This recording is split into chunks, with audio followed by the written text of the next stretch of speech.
we're going to visit some nice, really slow blues, midnight blues specifically, and I'm using the Gary Moore interpretation as a reference for this one. So you're going to learn some nice new ways to play C minor, F minor, going to learn a cool riff. But let's put the whole thing together with a backtrack, and you can first see and hear how everything should sound.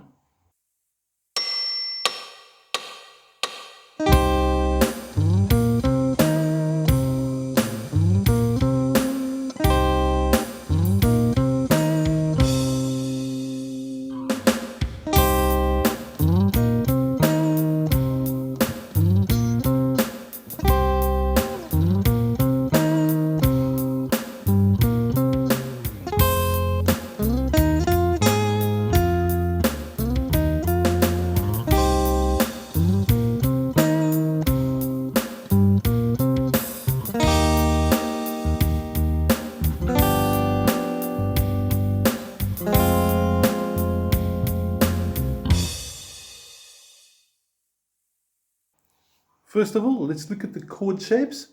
C minor, you could also play it like this if you wanted to, but the easiest, most efficient way.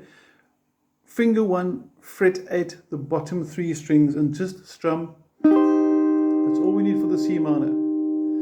When you go to the F minor, you bring in fingers 2 and 3 like this. Or you can go for a more fuller F minor like this, whichever one you favor. So you can do this or that. They both sound pretty cool. For the E flat, we now have to move all the way down, and on the diagram I went for the full E flat bar chord, which looks like this. But you don't need to play the full E flat bar chord.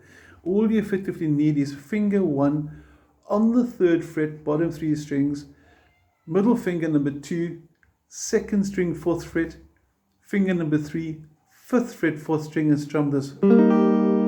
And the change from that E flat to G7 is really easy. All that happens is lose the ring finger, finger 3 off, finger 2 comes up 1, and you got this. But the catch with that is now your first finger has to have the 4th string too, otherwise you lose that nice 7th sound. And then there's a second F minor coming up as well, and that's F minor with a double I next to it in brackets, and this is down here, so it's all the way down to fret number 1.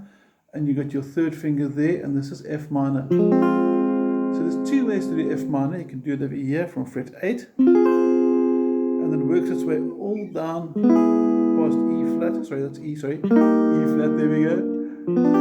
G7, all the way down to F minor. And then you see an NC. NC means no chord. Okay, so we got the chords right now. We know that that's E, which we don't want to use. We know that's E flat. That's what we want to use. Sorry about that. Okay. But we can learn something from that. We can learn that the chords are movable. So this is also a nice study to get you primed for bar chords, to get you to understand that you can move chords. But we're here to learn midnight blues. Now there's a very cool riff now that is going to be like this. It's at the top of your PDF file, which goes... Now you'll notice in the background my guitar's got like a hint of an echo, a hint of delay. Can you hear that? If I put the echo off, it sounds like this. Very, very flat. So I like putting a bit of echo on it. Just for me, it gives a bit of depth to it, a bit of sort of 3-dimension sound to it. So something like this would be quite nice. It gives this sort of midnight, sort of dreamy, open space. Playing in an open hall sort of feel to it, if that makes sense. Now let's focus on the picking hand, and we can learn, or the fretting hand, we can learn that riff quickly. Now it's all largely based from your C minor pentatonic, this first part, and we're going to start with a slide from fret 8 to fret 10, even though the slide's not indicated, because you don't have to put it there, but I think the slide just sounds nice. And the remaining 3 notes, 8, 10, 8 of the first bar, hold it a bit and come back to the 10. So your first phrase would sound like this. Then there's a tiny pause, and you finish it with 3 notes. And a little bit of damping could sound nice as well. And with with the damping, I'll show you nana with the palm, but it gives a bit of a different sort of dynamic to it. So don't try and play every riff exactly the same way, because it gets a bit sort of repetitive. Maybe the first time with no damping, and second time gives like a broodiness to it, so like a depth to it, a sort of a deeper, dark sort of feel, and that's what you want. It's a blues song. And the trick part now is to drop the C minor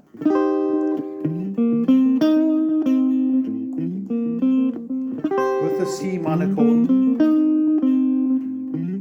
and then you got the next riff, which I'm going to show you now. So the trick there is to get the riff and the chords working together. Now for the F minor riff, which is going to go like this. You'll notice that the numbers, if you compare the top and bottom line under the C minor riff and F minor riff, they both start 10, 8, 10, but then the F minor goes to a 9, and that's what's going to change. So here's your F with the change. And that's because of the tuning of the second string. But let's get back to the piece now. F minor, same slide to 10, same 8 and 10, middle finger comes into play onto the 9th fret and then back to the 10. And then you finish off the phrase, and that's your F minor. So F minor with the chord should sound like this. And then back to C minor. And that's how it goes. Now I spoke a bit about the damping, so let's have a look how to go about dampening the notes. Trying to get my bridge nice into play over there, and you can see my palm is sort of tapping on the bridge. This is with no damping. This is with damping.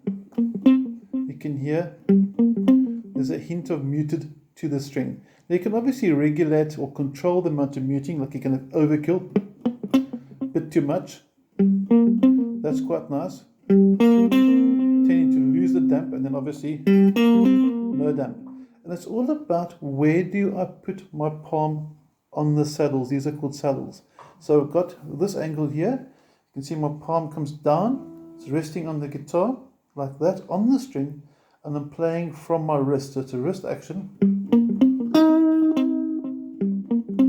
And it gives a nice effect as well to play with. So don't feel that you have to let all the notes ring. Make it your own. Sort of experiment around with it. So use damping when you feel like you should use damping. Let the notes ring. Play with the dynamics. In other words, you're loud and soft. And then once you've done the C minor with the riff twice, the F minor with the riff once, or the C minor with the riff once, you got your E flat, 2, 3, 4, G7, 2, 3, 4, new F minor, 3, 4, stop. And then these things, you've got this midnight blues, and you go. And you're back to where you started again. Now, if you want to improvise, here comes the fun part. I'm going to show you first of all a scale that you can use to solo with, and then I'm going to do a demo solo, which will be improvised. I've got no idea what I'm going to improvise yet. I'm not even thinking about it. I first want to show you the C minor pentatonic scale that we're going to use for this. You can see we got the thumb there by fret number 8 on the 6th string.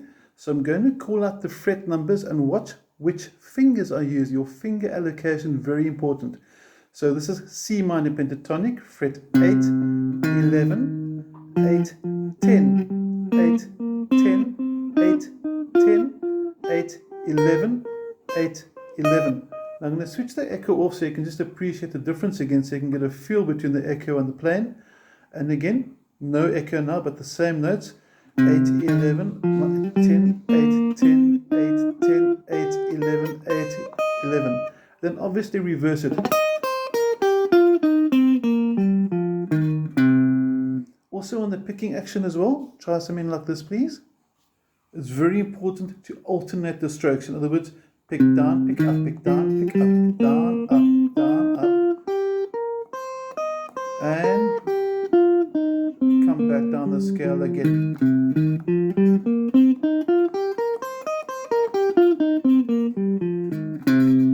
Now the whole trick with blues is to keep a very sort of open sound, and because of this specific song I'm going to put the delay back on again, just to give a bit of a depth to it. Gives a nice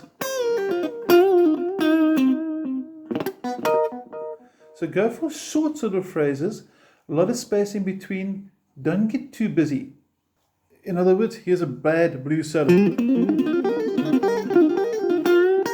You don't want to solo like that, not for the song. For the song, lots of string bends, little pauses, build the mood, maybe a double stop, double stop. Put a little phrase, a little quick phrase. But let's do an improvised solo so you can get an understanding of how this scale can work. With the backtrack now, I'm first going to play through the scale while the track is running, and then I'm going to jam along with it and just improvise whatever comes to mind. Like I said, this is completely unrehearsed.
So there you can hear the echo here, you can hear the clear sound, you can hear the pauses, the little silent gaps in between, very, very important. Now I'm going to do it one more time, and I'm going to do a little bit of overdrive and a bit of distortion maybe even, just to show you how you can change the sound. But same idea, same technique. You might prefer the sound of us or not, it all boils down to personal preference. But we're going to do it again just one more time as a demo, and then you can have some fun and try it out yourself. Here we go with some distortion.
And that's a little bit of distortion. End of the day, you've learned a very cool blues riff. You've learned a nice new turnaround, in other words, that E flat G7 progression. You've learned new ways to play C minor and F minor, and you can also see that you've played F minor in 2 different places. We call this different voicings. And I hope you've had some really good fun with a really awesome song. Have an awesome week. Take care. Bye.